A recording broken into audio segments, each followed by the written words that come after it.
Hi guys, welcome back to Mentor Merlin's YouTube channel. Today we will be talking about how to use tenses correctly in OET writing, a simple skill that can make a huge difference to your OET writing score.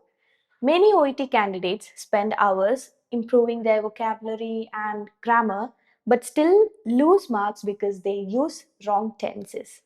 In OET writing, tenses are not just grammar rules, but they help the receiving healthcare professionals understand the patient's journey clearly. Now, here's a simple way to remember them.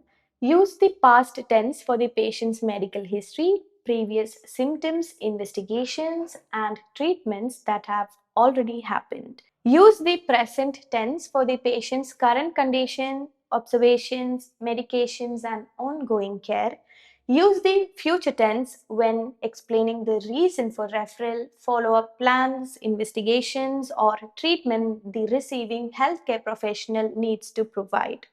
Using the correct tense makes your referral letter accurate, professional, and easy to follow. It also shows that you understand the patient's timeline, something OET examiners are looking for. Now, here's a question for you. Which tense do you find most challenging in OET writing? Past, present, or future? Comment your answer or your thoughts below. We have published a detailed blog that explains OET writing tenses with examples, common mistakes, and practical tips to help you score higher.